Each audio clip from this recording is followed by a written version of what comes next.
Devery Henderson caught that 79-yard touchdown pass from Drew Brees against the Bears. All right, here's our trivia question from SportsNOLAtv today. How smart are you? How many catches of 75 yards or more does Henderson have in his 8-year NFL career? Ponder that question. It's a pretty interesting one, sure to generate a lot of different responses, and it's run the gamut. Just talking to our guys here, I got a feeling that it's going to be all over the place, but suffice it to say that Devery has done very well in that capacity as a deep threat. It is time now for our hot seat segment. We put Brian Alley Walsh of SportsNOLA.com on the hot seat each and every week. He's smoking. Small's trying to cool him off, as well he should. When this man gets emotional, his beard turns black. It's amazing. All right. On the hot seat today, Brian, it's all about officiating, taking you to the Saints game against the Bears, and at least 3 calls that proved to be a bit controversial. Take it over, my friend, and look out for the water bucket. Well, we'll begin first off with Roman Harper's 15-yard penalty that they said apparently he continued the play beyond the normal time frame when he drove Jay Cutler to the ground. Now, first off, that's a subjective call in many ways, all right? There are rules that outline that call, but it's subjective. You could make a case that all he did was play football on that play. That's a big play. I believe it didn't keep that drive alive for them. It resulted in a touchdown instead of perhaps a field goal. All right, so that's a 4-point swing right there. Then we follow up, I believe it was on the Saints' next possession, and Robert Meacham gets driven out of bounds after a reception.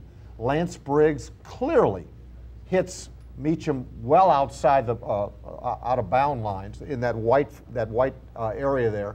No call there, and you can bet your bottom dollar it got the ire of Sean Payton because it happened right in front of him. All right, no call there. Then Darren Sproles scores on a 12-yard touchdown pass from was that the distance that covered the swing? Correct, a swing pass. Scores a touchdown. Replays clearly showed that he stepped out on the 1. Now they're supposed to, the way the rules are written this year, they're supposed to review each score, whether it be a field goal or touchdown. And because of a communication glitch with Walt Coleman's crew, they weren't able to review that. The ball should have been brought back to the 1, first and goal from the 1.5 yard line, and it wasn't. A great move for the Saints. Darren Sproles gets a touchdown. It gives them 6 points. Then the next thing, I want you guys to get involved here. So my point is this, is that if you're going to have a play, you're going to have a review in order, let's take care of the glitch. Let's make sure that there's not a communication problem, because I promise you, had it happened against the Saints in their building, there'd be an uproar today, okay? It worked in the Saints' favor. Next time they may not be so lucky. So get that thing fixed, Saints. Get that thing fixed, NFL officiating crew. Now my question to you guys is this. Now the Saints face, if they do reverse the call on the field and make it first and goal at the 1.5, what call does Sean Payton make at that first down call? What call does he make second down? I'm just glad he didn't have to. Well, no, that's not the question. Hypothetical. Come on, a hypothetical. Come on, man. Again, what are we going to run here? Make a first down. What are we running here? Again, I tell you what the trend is in the NFL. The trend is in the NFL that you keep it in your best player's hand. I put it in Drew Brees' hand, and I let him make the decision. I go to the air. If I want to pass. If Drew wants to hand it off, let Drew hand it off. But I'm going to let him make that decision. I'm going to put it in my best player's hand, and I'm going to go out and I'm going to win the game. When that was done with 4th and 1, Drew Brees scrambles 30 yards back and tries to make a completion to a receiver that's 10 yards to him. Now, we're talking about 4th and goal, and this team winds up with the ball at 20-yard line instead of Eden avoided traffic, throw the ball out of bounds. Yes. Don't throw it to no receiver that came back to you. You done ran 30 yards. But so that wasn't a check down now. That was a called play. We said 4th and 1. Right. He's saying give it to Drew Brees. Keep it in Drew Brees' hand. When he makes a decision like that, you do not give it to that man again. Well, you're a running back, and you think you should run the ball. Well, but all I'm saying is, you should have kicked your field goal. Oh, okay, all right. You should have kicked your field goal because they came out with nothing, and instead of them getting the ball at the 5, they wound up with the ball at the 20. Your defense could not put their back against the wall. So my thing is you line up 3rd and 1, line 2 backs up in the backfield, let a lead back hit that first man your lineman gonna miss, and the running back got to read the rest. That's spoken like a true blocking back. That's too much. Small, you're large on this. Speak to me, buddy. Take it and bust them in the mouth. Are you going to take it and bust them in the mouth, or are you going to dance to the end zone? That's why I like this. That's why I love this segment. Put it in Drew's hand and pass the ball. Do not run that ball. You lose, and I'm going home with the victory. Well, I tell you what. Because when you're going to put it in his hand with how many one times back did in Drew the Brees throw the backfield. ball? How many times did Drew Brees throw the ball this game? 37 times. 37. How many times did he throw the game before that? Yeah, in the 50s, right, yeah. He threw 50 times. 50 sometimes? Roughly, yeah. You're right. And 49. you put a lot of points on the board, right? We look good. Take my chances with Drew Brees all day. Drew Brees in I the take my backfield with one chance. back. I take my chance with No Drew blocking Brees, back. #1 player on our team. I'm gonna put it in his hand. Which game did the Saints win? Yes, indeed. Chicago.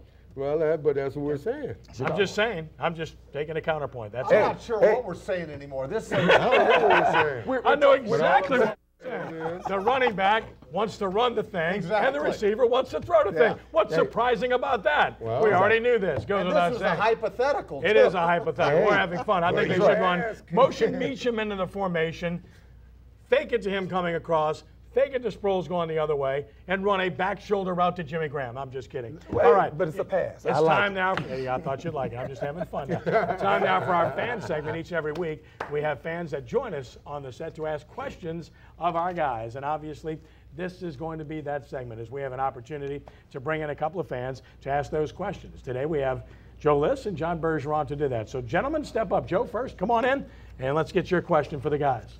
Okay, my question is, Green Bay checked our D-line, and it looked like we were pretty exposed in the secondary. And then in this game, we had a great rush, and our secondary looked pretty solid. My question is, do you think they're still going to look at Darren Sharper coming back to the Saints, and should they look for Darren Sharper? Buford?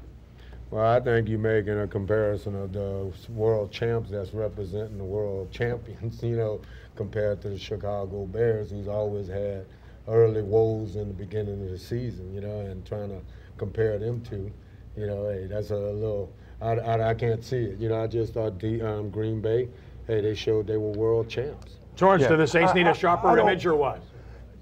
Is Sharper our answer?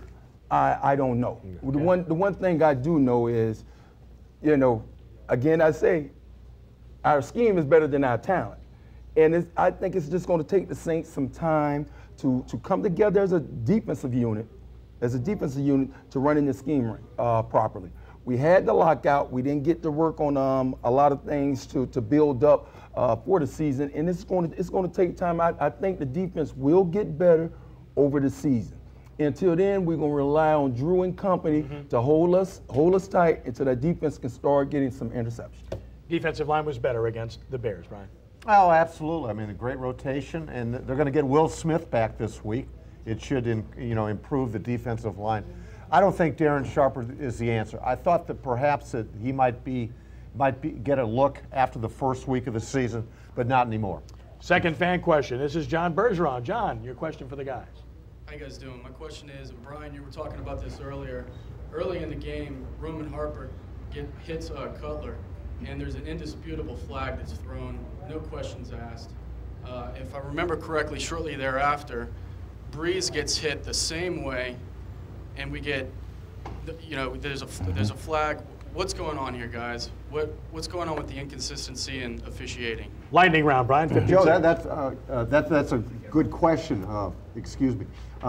That's a great question because it looked like the same thing happened to Drew that happened to Jay Cutler, and Jake Bears get 15 yards, and so it's subjectivity there, and that's the problem with officiating. Instant replay slows things down too fast. That guy's making an instant call of action. Well, the thing is, it's a judgment call.